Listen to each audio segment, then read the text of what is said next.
Everyone, welcome back to my channel which is English decode. आज मैं आपके लिए लेकर आई हूँ एक इंटरेस्टिंग स्टोरी, एक नई स्टोरी जिसका नाम है द फूलिश फ्रेंड्स। इसका मतलब क्या हुआ? फूलिश फ्रेंड्स का मतलब होता है मूर्ख दोस्त। इस स्टोरी में बहुत सारे ग्रामर पॉइंट्स हैं जिसे मैं डिटेल से बताती चलूँगी और इसके साथ साथ बहुत सारे नए वर्ड्स भी आपको जानने को मिलेंगे, तो उन वर्ड्स के बारे में भी हम लोग डिटेल से बात करेंगे। इसके साथ साथ ही प्रोनाउंसिएशन भी आपको सीखने को मिलेंगे। तो चलिए शुरू करते हैं आज की हमारी स्टोरी। सबसे पहले हमने देखा हमारी स्टोरी का टाइटल। स्टोरी का टाइटल है द फूलिश फ्रेंड्स। इसका मतलब हुआ मूर्ख दोस्त। देखिए दोस्तों, जो फूलिश है वो एक एडजेक्टिव है और जो फ्रेंड्स है वो नाउन है। आपको पता होगा कि एडजेक्टिव हमेशा नाउन के पहले आता है, तो नाउन के पहले आने वाले कोई भी वर्ड आप उसे एडजेक्टिव बोल सकते हैं। चलिए आगे बढ़ते हैं। Once a mouse and a frog were close friends. देखिए ये जो सेंटेंस है, ये सेंटेंस है पास्ट इंडेफिनिट टेंस का, यानी कि सिंपल पास्ट का ये सेंटेंस है। यहाँ पे जो सब्जेक्ट है अ माउस एंड अ फ्रॉग, या एक प्लूरल सब्जेक्ट है, इसीलिए यहाँ पे वर्ब का भी प्लूरल यूज़ किया गया है। प्लूरल वर्ब का यूज़ किया गया है, वर्ड का यूज़ किया गया है। इसका क्या मतलब हुआ? सेंटेंस का मतलब जानते हैं। Once a mouse and a frog were close friends. Close friends का मतलब होता है घनिष्ठ दोस्त, यानी कि बहुत ही सगा दोस्त, बहुत ही क्लोज फ्रेंड कहते हैं ना, उसे बोलते हैं क्लोज फ्रेंड।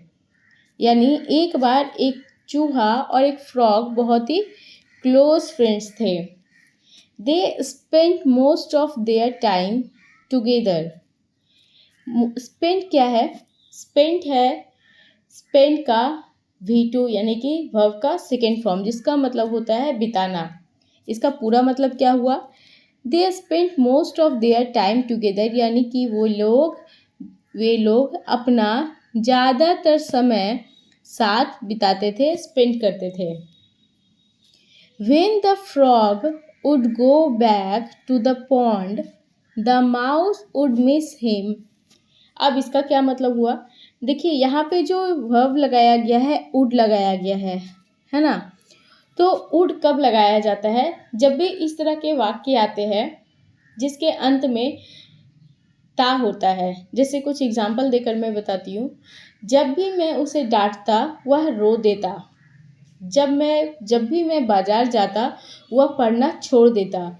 तो ये जो वाक्य है, ये जो इस तरह के वाक्य है, इन वाक्य को बोलते हैं हैबिचुअल पास्ट बिहेवियर, यानी कि पास्ट में होने वाले कुछ ऐसे वाक्य जो बहुत ही हैबिचुअल है या फिर जिसमें कंडीशन लगा हुआ है। जैसे मैंने अभी 2 सेंटेंसेस बताए।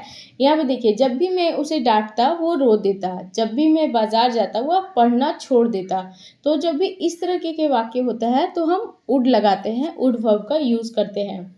अब इस पूरे सेंटेंस का क्या मतलब हो गया, चलिए देखते हैं। When the frog would go back to the pond, जब मेढक तालाब में वापस जाता, देखिए लास्ट में आ रहा है ता, तब कॉमा का मतलब यहाँ पे तब। द माउस चूहा वुड मिस हिम, उसे मिस करता, वुड मिस हिम, मिस करता। देखिए यहाँ पे ता आ रहा है, तो जब भी इस तरह का वाक्य आएगा आप यहाँ पे वुड लगाकर सेंटेंस बना सकते हैं। आगे बढ़ते हैं। इन द सेम वे, ठीक उसी तरह, the frog grew sad every time the mouse went off in search of food. इसका क्या मतलब हुआ? ग्रू सैड का मतलब हुआ सैड हो जाना। The frog grew sad, sad हो जाता था, एवरी टाइम हर वक्त। The mouse went off in search of food, जब चूहा खाने की तलाश में जाता था। देखिए इन सर्च ऑफ का मतलब होता है, इन सर्च ऑफ समथिंग का मतलब होता है किसी चीज़ की तलाश में। तो इन सर्च ऑफ फूड, खाने की तलाश में। इन सर्च ऑफ पीस, शांति की तलाश में, है ना। और ऑफ हम कब लगाते हैं? जब भी हमें सेपरेशन की बात करनी होती है तो हम ऑफ लगाते हैं। आगे बढ़ते हैं। सो दे took a rope and tied one end of it around the frog's tail. अब देखिए इस पूरे वाक्य का मतलब समझते हैं. So इसलिए they took a rope.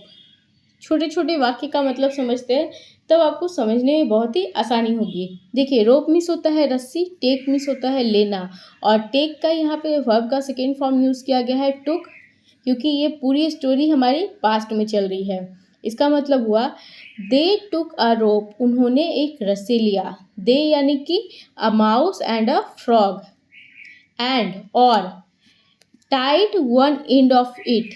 इसका मतलब हुआ टाई यानी कि बांधना, और टाइड यहाँ पे वर्ब का सेकेंड फॉर्म है. वन एंड ऑफ इट मतलब रस्सी का एक छोर. वन एंड ऑफ इट रस्सी का एक छोर. यहाँ पे जो ये इट है, ये इट एक प्रोनाउन है जिसे रोप के जगह पे यूज किया गया है.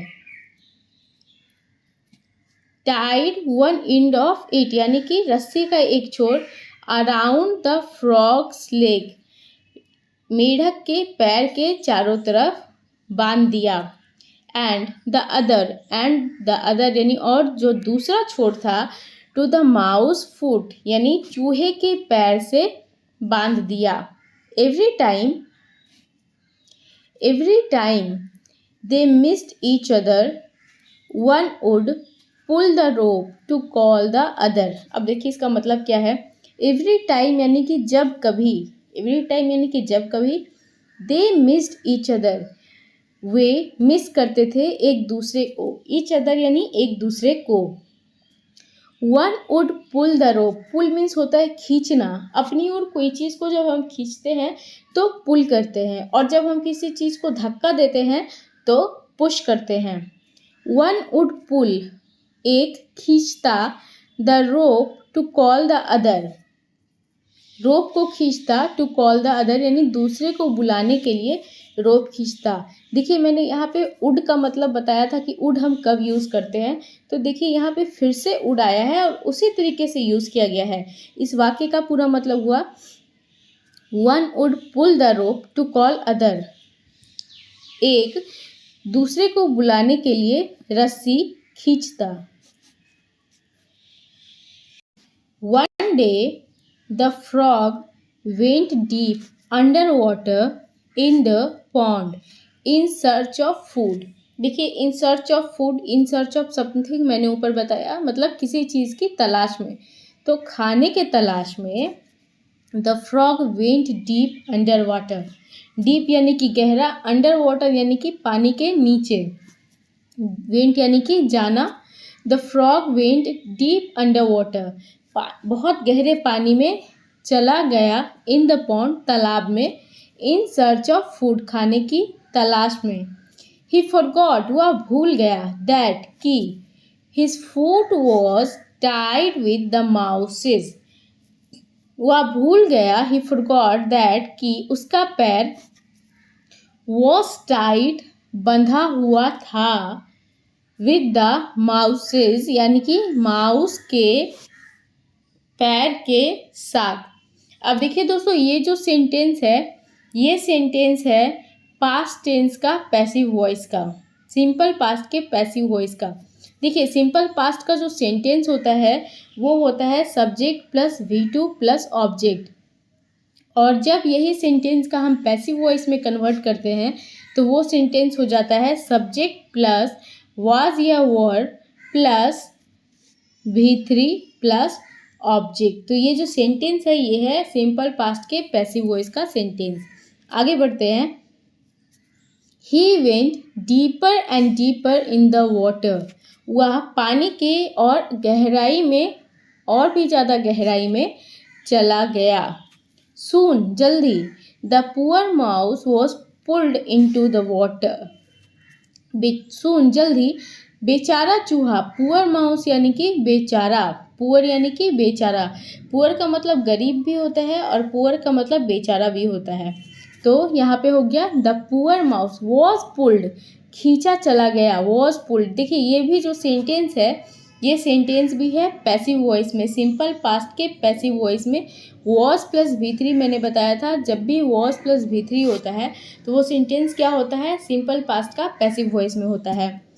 पुल्ड इनटू, खींचा चला गया, इनटू द वाटर, पानी में, एंड ड्रॉन्ड, ड्रॉन्ड का मतलब होता है डूब कर मर जाना, ड्रॉन्ड, है ना। आगे बढ़ते हैं। An eagle flying over the pond spotted the dead mouse, an eagle यानी कि चील, फ्लाइंग ओवर द पॉन्ड, जो तालाब के ऊपर उड़ रहा था, फ्लाइंग ओवर, स्पॉटेड यानी कि देखा, द डेड माउस मरे हुए चूहे को। The eagle came down, eagle यानी कि चील, केम डाउन यानी कि नीचे आया, टुक द माउस चूहे को लिया, इन हिज बीक, बीक यानी कि चोंच में लिया, एंड फ्लू अवे और दूर उड़कर चला गया, फ्लू अवे मीन्स उड़कर चला गया दूर। Frog who was tied at the end of the rope was also found by the eagle. Was also found by the eagle. इसका क्या मतलब हुआ? The frog who was tied, जो बंधा हुआ था, at the other end of the road, रस्सी के दूसरे छोर पर जो फ्रॉग बंधा हुआ था, was also found by, वो भी पाया गया, किसके द्वारा? बाय द ईगल, ईगल के द्वारा यानी कि चील के द्वारा। अब देखिए ये जो सेंटेंस है, was tied, was also found by the eagle, ये जो सेंटेंस है, ये पूरा सेंटेंस है पास्ट टेंस के पैसिव वॉइस का। अब देखिए पास्ट टेंस का स्ट्रक्चर क्या होता है, subject plus V2 plus object होता है, ठीक है। और जब हम पास्ट टेंस का पैसिव वॉइस बनाते हैं तो क्या हो जाता है, सब्जेक्ट प्लस वाज या वर्ड, नाउ आगे के सब्जेक्ट के हिसाब से वर्ब लगता है वाज या वर्ब, उसके बाद आता है वर्ब 3 यानी कि वर्ब का सेकेंड फॉर्म, और फिर आता है ऑब्जेक्ट। तो देखिए ये जो सेंटेंस है, ये सेंटेंस भी पैसिव वॉइस में बना हुआ है। यहाँ पे देखिए वॉज टाइड, है ना, वॉज प्लस V3, और यहाँ पे भी है वॉज फाउंड यानी कि वॉज प्लस V3। तो ये सेंटेंस क्या है, पास्ट इंडिफिनिट के पास्ट टेंस के पैसिव वॉइस का सेंटेंस है। आगे बढ़ते हैं। The eagle ate him too, चील ने, एट मीन्स खा लिया, उसे भी, टू का मतलब क्या होता है, भी। थस, इस तरह से, the lives of both friends came to an end because of their foolishness, इस तरह से जिंदगी दोनों दोस्तों की, both friends, came to an end मतलब ख़त्म हो गई, समाप्त हो गई, बिकॉज ऑफ देयर फुलिशनेस यानी कि उनकी मूर्खता के कारण। दोस्तों ये थी हमारी आज की स्टोरी, उम्मीद करती हूँ कि आपको अच्छी लगी हो, और चलिए मिलते हैं नेक्स्ट वीडियो में, तब तक के लिए बने रहें हमारे साथ।